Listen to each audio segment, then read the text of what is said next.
Hello. Hello. I'm back. You know the drill. It's Thursday night. My Friday. You're here. I'm here. Let's have a little chat. I'm here. Uh-oh. Let's have a little chat. There's the guy on the internet chatting at me. Okay. So, welcome to the Minutes with Milo show. If you're tuned in right now, then you are watching it live. If you're not tuned in right now, then you're watching it as a video or maybe even as a podcast. Who knows? But I'm just happy you're watching and like, subscribe to the channel. Do all the YouTube things, podcast things, those kind of things. Help me out, help your friends out, help your family out because, it's a good thing to do. So, like I said, my Thursday is my Friday or my Friday's your Thursday. Anywho, I'm off tomorrow. Yay, yay, happy days. And I'm not on call. Yay, yay, thumbs up, more happy days. Okay, so at work, me and Craig were talking. Like you do at work sometimes. Makes the day go faster. And I don't know how or why, but we started talking about oil on a bowling alley lane. Oh, I know why. One of the lanes close to us has closed down. So I was going over the story with him, Belmont Lanes, and he said, I wonder if the stuff's in there. I said, well, I don't know. Maybe they took up the whole floors. Maybe it's been gutted, all this other kind of stuff. So we started talking about that, and then bowling lanes, bowling alleys. Hey, you know what? What kind of wood do they use? What kind of oil do they use? Oil? Why would they use oil? Well, it helps the ball spin, and it controls the patterns in the lanes, and it's all important. And the ball gets oily, and you have to get rid of the oil out of the ball. It's a whole thing. So, I thought I would talk about it. My wife's an avid bowler. She likes to bowl in a league. And she, every once in a while has to take her bowling balls and get them heated. So then the oil comes out, and then you clean them up, and it starts all over again. So, thought I would do a show. Maybe not my shows. When I first started this whole fiasco thing, I was going to try to take my shows and do them 30 minutes because I didn't think anybody would want to watch anything longer than 30 minutes. But I get talking, get chit-chatting. Most of them are close to an hour. And I could use that as an excuse, but I don't really think people want to watch my show for 30 minutes, much less almost an hour or over an hour. But lately, I have been doing better in keeping them closer to 30, 45 minutes. So I can see this going unless Roberto or Garthog or somebody gets into the chat and starts sidetracking me. This might go for 30 minutes because I just want to gloss over the oily situation and, see what it's about. Just off the top. My shows aren't really a deep dive. They're just kind of like across the top of the water. Why? I don't spend a lot of prep time. I just get on here and do it. And that pisses somebody, well, I won't say pisses people off, but they say, maybe you ought to put a little more research into these. Be a little more informative. Be a little more on the topic. I like to learn as I go. I kind of I'm a hands-on kind of guy. Just learn as you go. And me and you and the people out there in YouTube land can learn together. Or you do learn something every show. If you're new, you might learn that I'm, a total buffoon. If you're old hat to the show, you may learn you're a total buffoon for watching me all these times. I don't know. But we always learn something. Okay, so I don't know what that was. It's thundering, storming where I'm at. So if the power goes boop, just turn the computer off and walk away because I am not going to start over. Okay? Not going to do it. Just can't make it. Wouldn't be prudent. Not in this juncture. Not prudent. So, Gemini, because I can't get Grok to work on this computer, is what I'm using. And I used Google, all those things before, but started playing around with AI. And of course, I have to say, through arguing with Gemini for about 10 minutes, I got it to do the thumbnail for this video, and it's not its best work. So let's get over here and bring you all into the world that I see.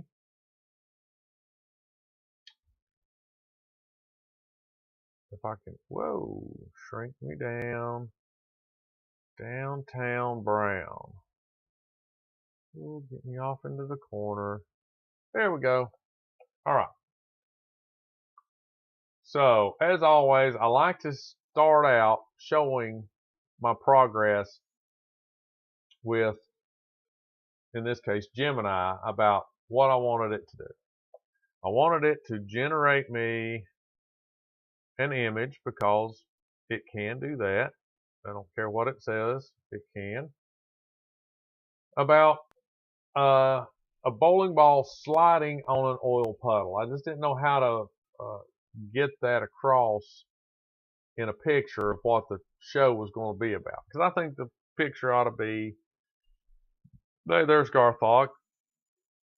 The picture, the thumbnail ought to be kind of representative of the show. Well, this was the first picture it drew me. Look at the puddle. The puddle, it's good. I like it. It's not, look at it. I mean, that's a good puddle. It's got the ball reflected on. This is supposed to be the image of the ball rolling, or give it that. So, but see how far away the pins are? So what I said is like, not bad. I gave it a compliment, hoping it would work with me better. Can you show it on the lanes closer to the bowling pins? And I can't type. Maybe that confused it. So here it goes. All right. So it did move it closer to the pins, but now look at my puddle. My puddle's like an oil slick. It's dark oil. And I said, ooh, I like the first puddle better. Kinda, that's what I was trying to say. Can you put put it in place of the puddle in the second picture? And it says, I'm sorry, I cannot combine elements. And then I said, okay, make the first one like the second one. Or make the second one like the first one. It says, I cannot directly copy the puddle from the first image. And I said, well, I know that. Just make that puddle look like the first one. Well, this is what it drew me. No stupid puddle at all. So I told it, there is no puddle. It said, oh, excuse me. Look what it drew. It drew me a 10,000-mile oil slick.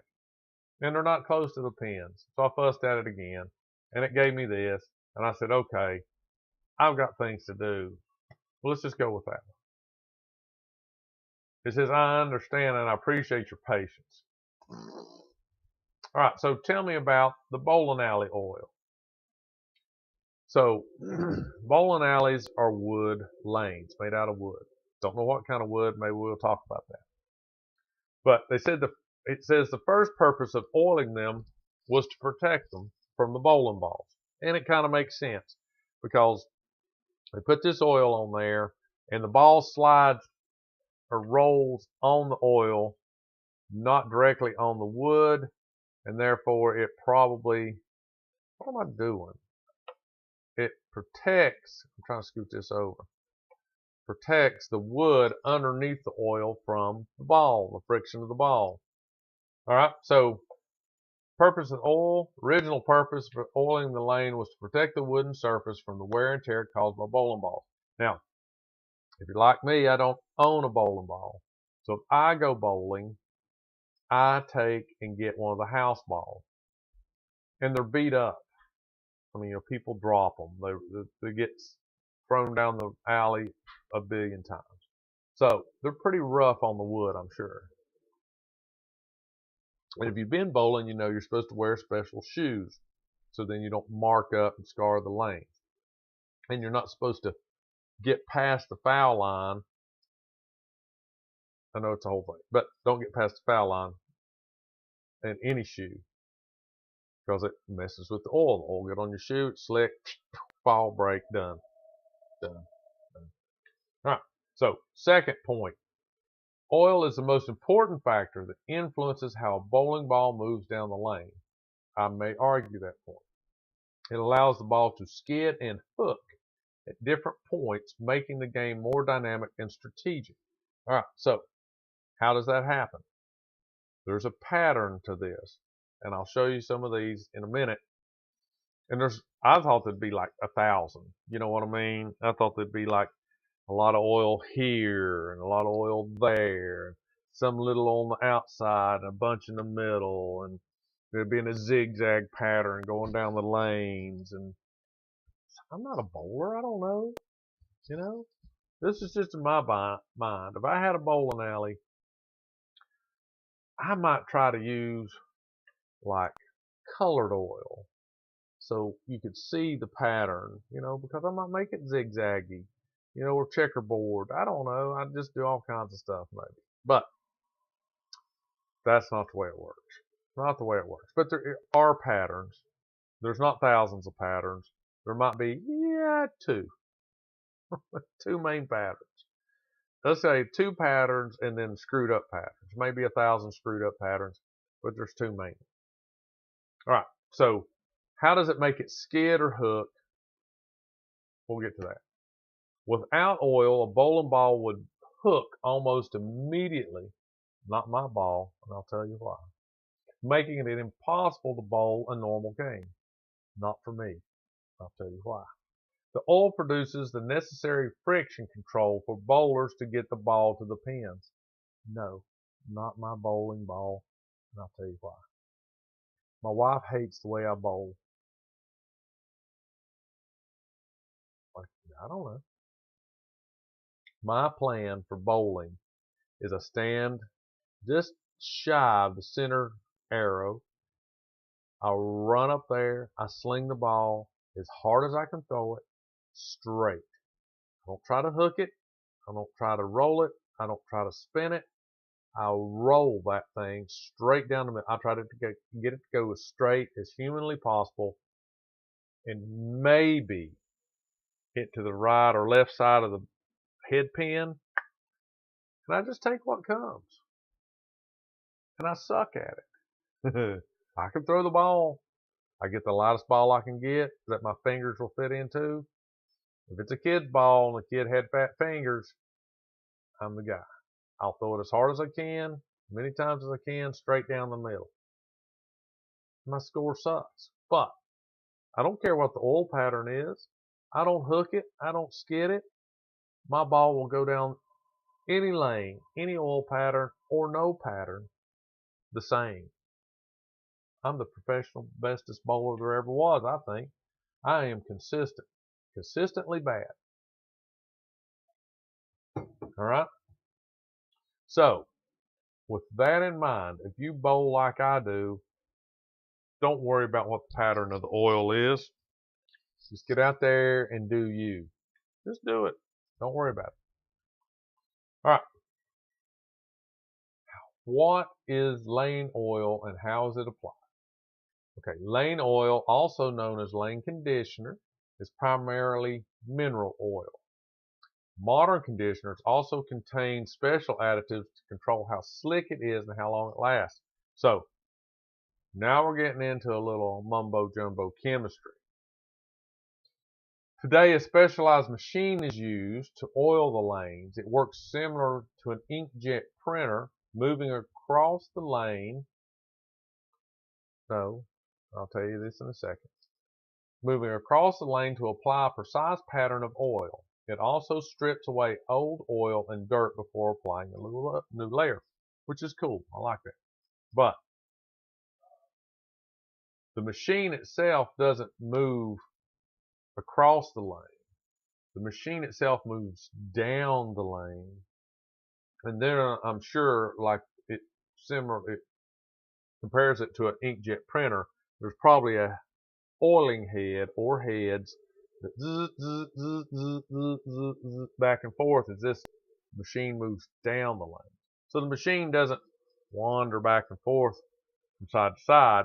It moves down in an independent mechanism in the middle of it somewhere, oils the lane. You learn something right there. You learn something. Understanding the oil pattern. Two main types. House shot. Sounds like an old cheap bourbon or something, right? The $2.50 shot. The house shot is a pattern used in most public bowling alleys and leagues. It is the easy pattern. It has a high volume of oil. In the center of the lane that tapers off towards the gutters, giving bowlers a large margin for error.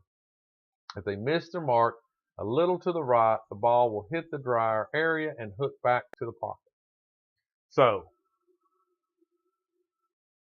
if you're watching the show, I hope you have watched bowling or have bowled, and therefore know. Yeah, I mean, I was kind of, if I can remember, I'd like to know what the wood in the lanes, what type of wood. I'm sure when bowling was first invented, they would just use any kind of wood they could get their hands on because, hey, a wooden lane, rolling ball down there, knocking pins down. How hard could it be? How technical could it be? Then, of course, as anything progresses, you know, hey man, what kind of wood's that? You know, what kind of oil you using? All that stuff. So, why did you sand it? You know, with 1,000 grit or 250 grit? What? Because you know, how slick is it? Is there, you know, is it bare wood? Is it, you know, coated before you put oil on it? I don't know all these things, but I'm sure it's down to a science. You know, it's got to be down to a science. This is what kind of worries me about pickleball. I mean, these people are going nuts on pickleball. And I'm sure now it's all the thing. What's your rack made out of? What's the strings of the racket? How tight are they? Okay, whatever. So, if you're watching the show, I hope you know about bowling. I bowl straight. Some people that are left or right-handed. If you're a good bowler, your ball goes off to the side, hooks or turns back into the pin because you really don't want to do what I do and hit the pins at the point head on. You don't want to do that. All right.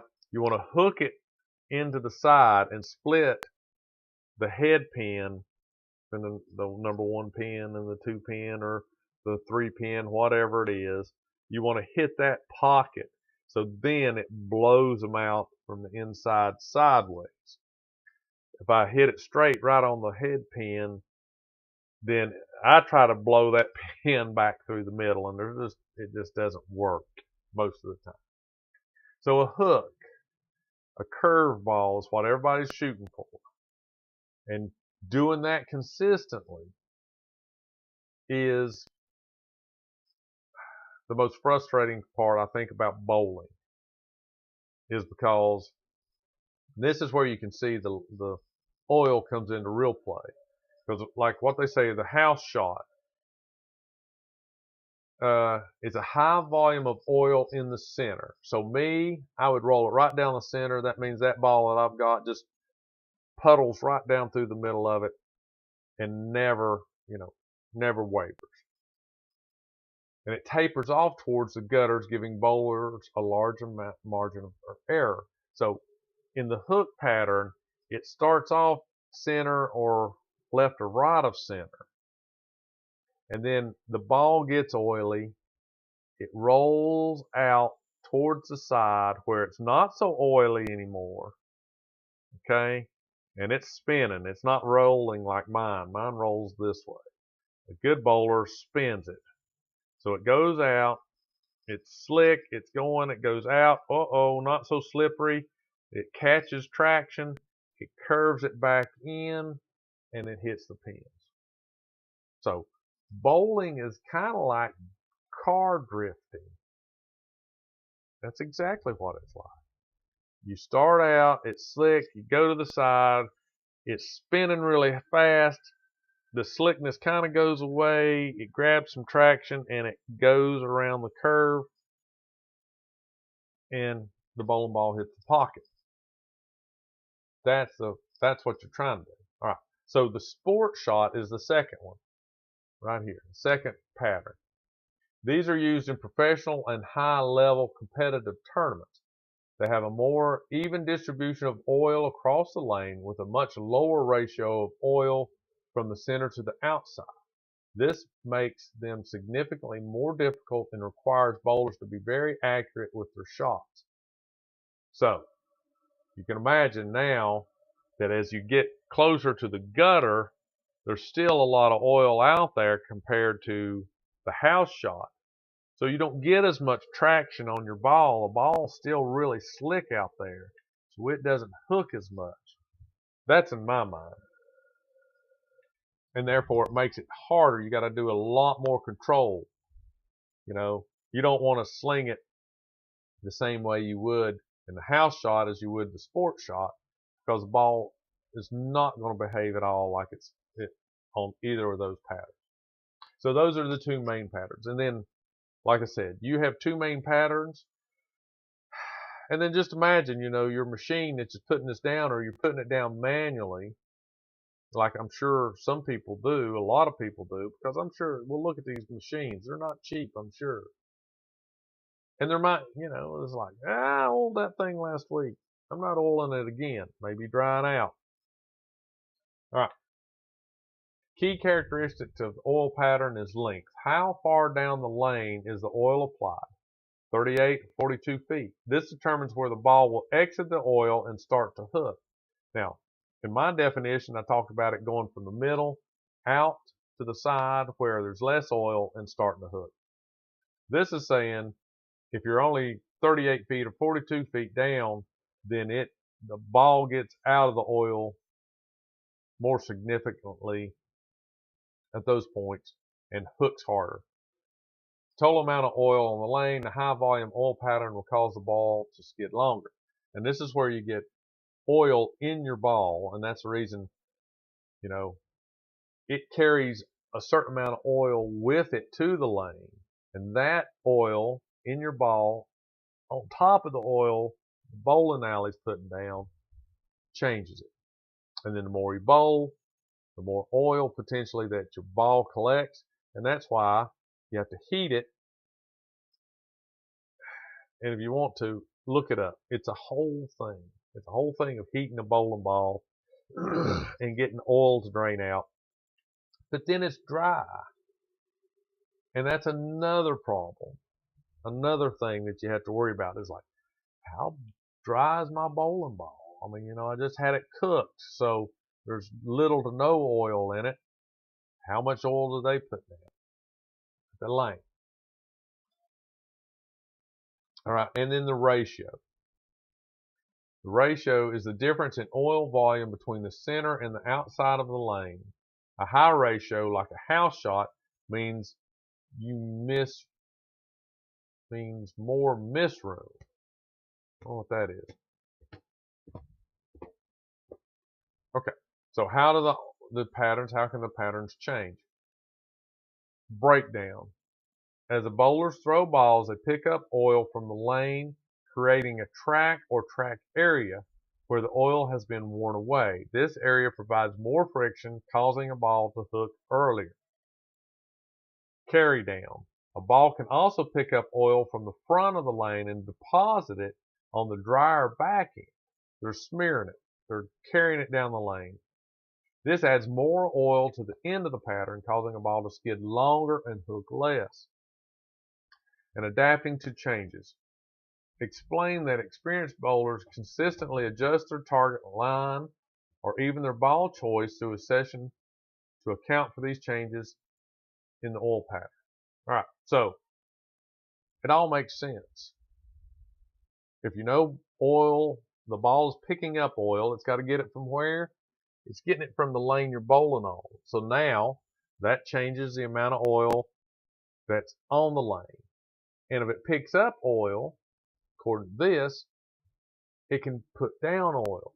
So it may carry oil from the front of the lane to the back of the lane, and that means if you're bowling with 6 people, then every ball that they throw changes the lane, the oil pattern, just a little bit. And you can't see it. Not that I know of. I mean, you've seen these guys on golf. They'll lay down, they look down, they hold the putter up, they look at the lay of the grass. How's the grass tilting? What's the color shade? What's the bank? Is it flat? Does it roll this way? You get a caddy and it's like, man, that thing goes out like 20 feet and then starts easy break to the left. Can you do that with a bowling lane? Because, the oil's going to be shiny, right? But is it going to be, because you're not allowed to walk out there and start looking at it and swiping it with your finger to see what's oily and what's not oily. So, you're guessing, educated guessing at these things. And if you know avid bowlers, they'll bowl 7, 8, 9, 10 games. And if there's 5 or 6 people or 3 people in those games, man, that's a lot of crap. And then people have a strike ball, and then they have a spare ball.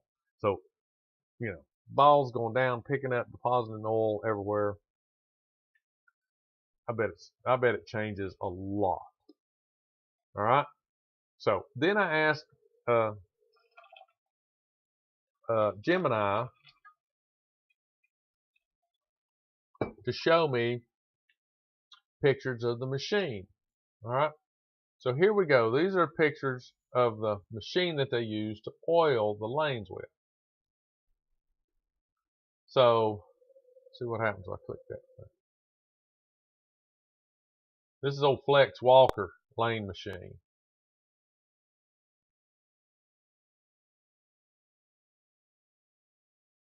Why is that so daggone big, man?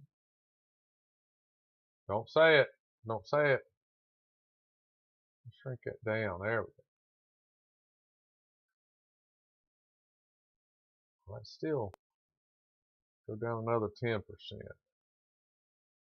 And another 10%. The original Roomba. Well, I'm sure, that's a big thing. Let's, there you go. Let's just look at one. Looks like a suitcase. All right, Flex is Kegel's most sophisticated and technologically advanced lane machine. Its modern design makes a bold statement. I think these things are like the Zambonis, right? That you see on ice hockey games. So, what have you used? What? No, let's not. Let's just look. There we go. Let's see what this thing does. Well, let me get it over here. Hold on. Pause me a minute. See if we can go to YouTube. Let's not do full screen. Oh, come on. Really? Let's do full screen. Obviously. Ooh, dramatic. Can y'all hear that? Ooh, I'm scared. There goes down the lane. Everybody's down the lane. Down the lane. Down the lane. We are very excited to introduce the new Flex. Yes. One machine, endless possibilities. For the first time, we put as much emphasis on how the machine looked. At the same time, we had a lot of priorities in terms of function and what the machine would do and how the machine would operate. Going from a machine that only had one tank to a machine that has dual conditioning tanks really opens a lot of doors. This is really the first lane machine that easily allows the customer to have one conditioner for a certain clientele and another conditioner for a different clientele. The dual conditioner cartridges add convenience. Unplug one and simply plug the next one in, and it's mess free. Yeah, it is. It's better to know everything is okay than to hope everything is okay. And what Sanction Technology allowed us was the ability to prove 100% volumetrically what we were putting down on the lane surface. They can run their pattern into the graduated cylinder and verify. Before they do lanes, with other conditioning technology, there is no way to verify whether the pattern is correct or whether the volume is correct before you're doing lanes. The only way to really tell whether volumes are right or the pattern is right is to have balls go down the lane. And if something's wrong, at that point, it's too late. It gave us the ability to create not only consistency but repeatability across the house. All right, so that's how it works, or how that machine works, which is pretty daggone cool, right? So that is, I'm going to guess,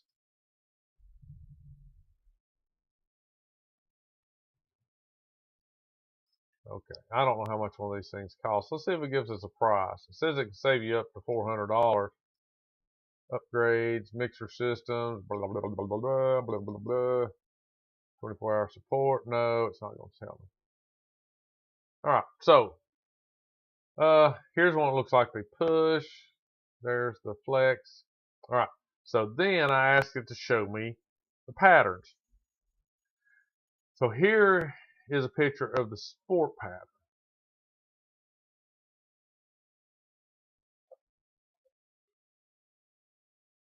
Let me scoot. Oh, come up. Come on. Oh, how's that?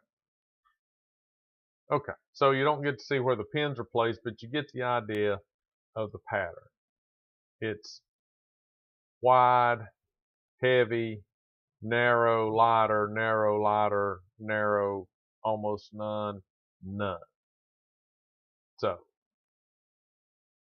I'm assuming that your machine, and I don't know if these are the gutter sides or just if you throw it way out here, you deserve what you get. It might not be the gutter, but come on. Come on. So if you're bowling, I'm sorry. Can you see that now? No. How come oh,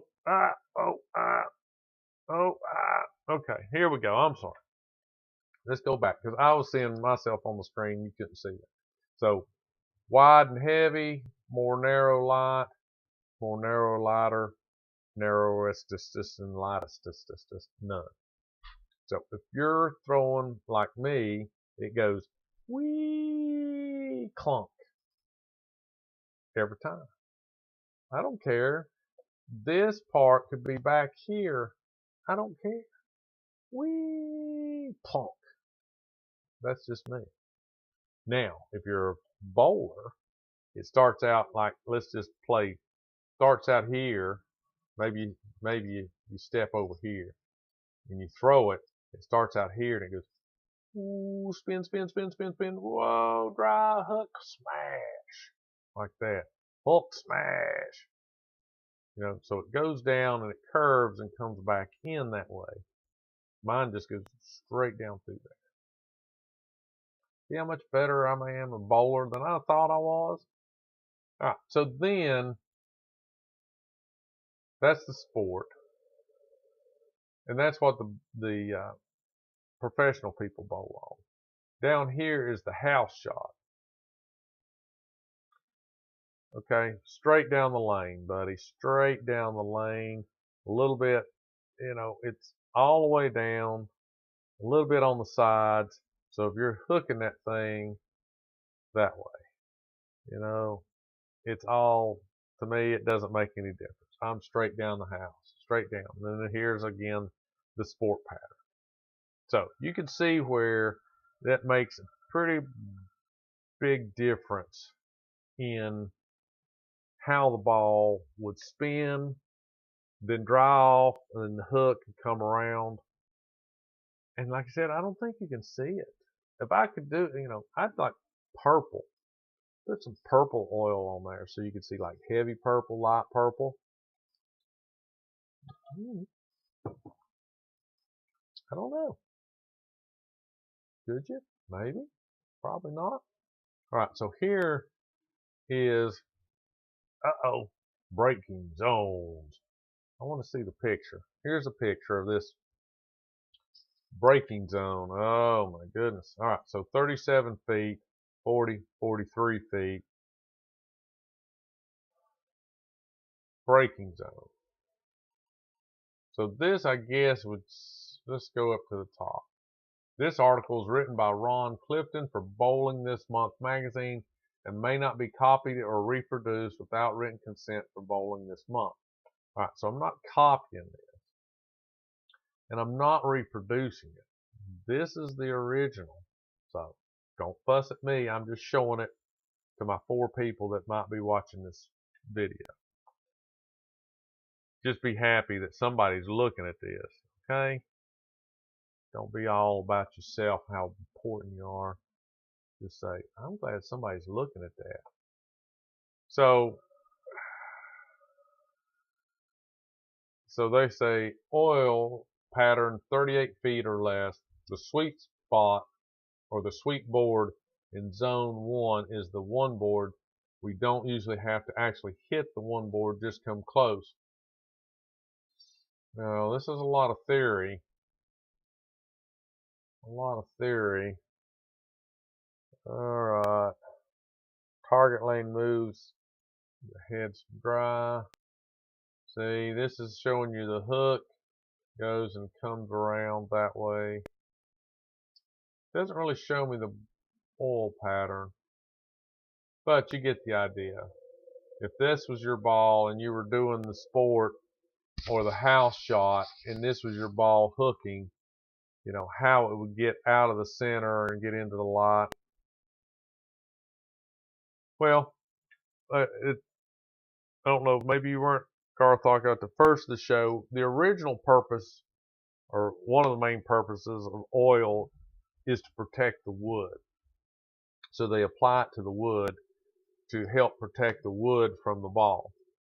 So, plus, if you couldn't change the pattern, and make it more strategic. It called it more strategic.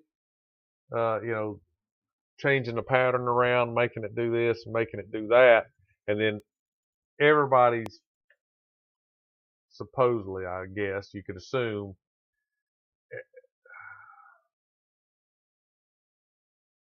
maybe everybody's ball is affected somewhat the same because they're all bowling on the same lane pattern, as opposed to, I don't know what you would do if you were going to try to,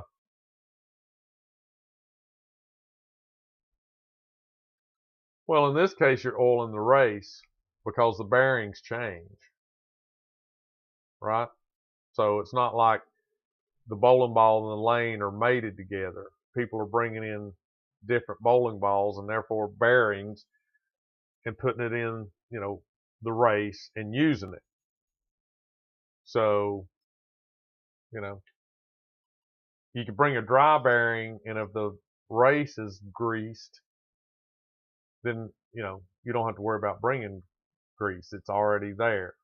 So I don't know what you would do if you had the bowling ball. Would you like dip it in a 5-gallon bucket and, shake it dry and then sling it? And it would probably, how it might do if you spun the ball as it goes down the lane, it would be shooting rooster tails across that lane and other lanes, because it would be, that's probably a stupid example, but I don't know, would you dip it in, before you went bowling and then let it absorb it and dry it? But I know my wife, she and her dad and everybody she bowls with, they want to get the oil out of the ball, but it does change it because it's drier and then it picks up oil. And I guess just like with sweet spots on the alley, the lane, there's a sweet spot of having a certain amount of oil in the ball, not too much, not too little. So it works. I think they figured it out a little bit. So I asked him what was the lane, the professional, what do they use? What pattern do they use? So professional bowlers use what is known as the sports shot oil patterns. These patterns are significantly different from the house shot we're used in most public bowling alleys. The primary difference lies in oil ratio, which is the amount of oil in the center of the lane compared to the amount of the oil on the outside. So, the Professional Bowlers Association use a variety of official sport patterns for their tournaments, many of which are famously named for animals such as the cheetah, the scorpion, the shark, and the viper.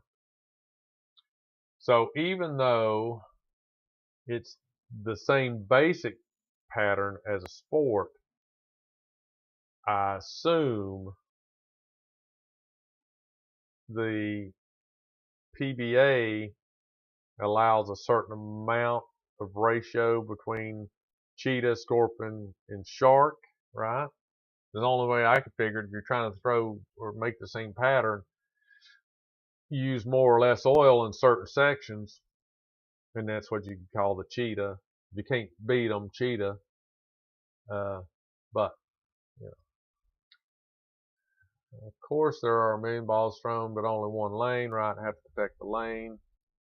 I think that's what it was talking about originally.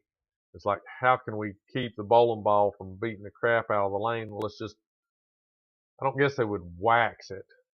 Even though the bowling lanes, the alleys look like they're, they're so shiny, they look like they've been glossed or they've been, you know, polyurethane or something like that, but apparently it's just the mineral oil they're putting on them and cleaning it, putting new down, and cleaning it, putting new down. So, but there's the oil laning, bowling ball laning, oiling story in a nutshell.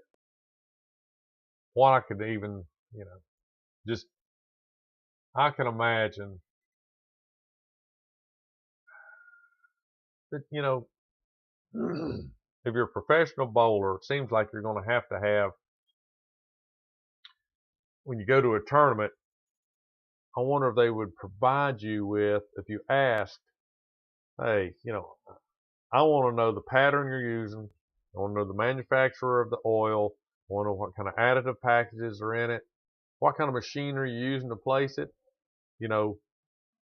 Give me all the details because, it's like counting cards, I think, in a way. If you're a good poker player, the cards are out on the table by, how people have played, what you've seen in old hands. And if you're a professional bowler and you know what it is going into it, like, if you're playing poker with 2 decks or 3 decks or whatever, you know how many cards are in there, how many of each suit you have.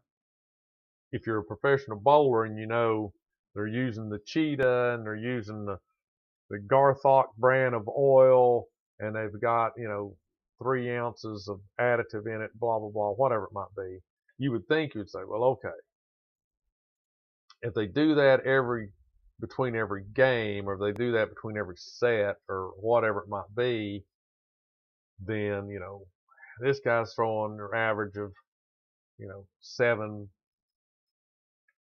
well, I don't know, 7, let's say 15 balls per frame or per game or whatever it might be, then, you might, as a professional bowler, seems like you would probably put a little thought into how dry that's going to be, where the lines may change. Are you rolling the same line as your competitor's rolling? And therefore, is he, you taking up oil and he's putting down oil? I don't know. Is it, to me, if I was a professional bowler, I might try to do that. Overthink it, overanalyze it, and try to get an edge where it might be just the best is like pick the ball up, wipe it off, pick your lane, throw your ball, and hope it does, you know, what it should do. I don't know. That's why I think more professional bowlers ought to just like straight down the lane, straight. I don't care if you're running the cheetah pattern, if you're using the Garthok brand of oil, straight down the lane. I'm not hooking it. I'm not waiting for it to go out there and grab and come back. I'm just like laser focused. It just doesn't work the way I hope it would because my scores suck. I would, if I could take my scores in bowling and apply it to golf, I might be a professional golfer, right? That's the way it works. That's the way it works. All right. So there you have it in a nutshell. What the patterns are, what it's like, what it means to have the bowling alleys oiled. What does it do? Ooh, that's a real clap of thunder outside the window here. No lightning yet, which is A-OK. Could it come a big old, I don't know what time it was last night. Woke me up, made the dog all scared. He's all shaking, and oh man, that's a whole thing. It was a long night. Tons of lightning there, huh? Well, you can keep it.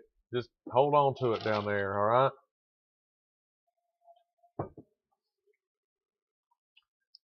I'm tired of lightning. There was a bunch of it last night.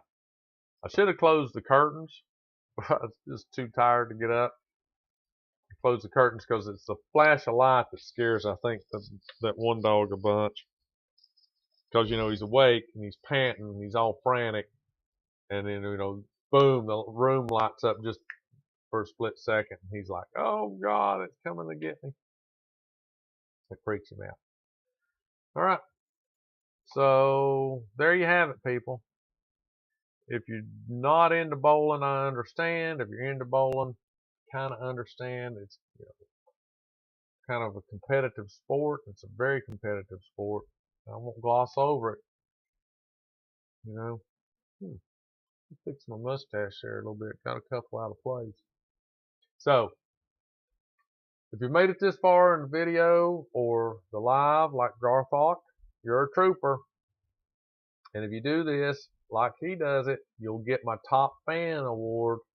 So, I want to thank you. Great show. Or is that just something you've got copy pasted to the chat? So, notice this last time. Top fans are getting like little crowns with number ones. I've got like the guys that come back every day, every week are all top fans. They've earned it. So, like, subscribe to the channel, tell everybody about it, share. Look for my Instagram posts, my Facebook, X, Reddit. I got those. I gave up the Snapchat. That's not me. Anyway, all right, Garthok, I think you're off tomorrow. I hope you have a good day. I know my day is going to be filled with endless and endless things of yard work or working on project cars or doing something. That one shook my little keyboard top. I felt it. All right, yep, toodles. Night, everybody. Be safe. Let's see, where is it? Stop streaming and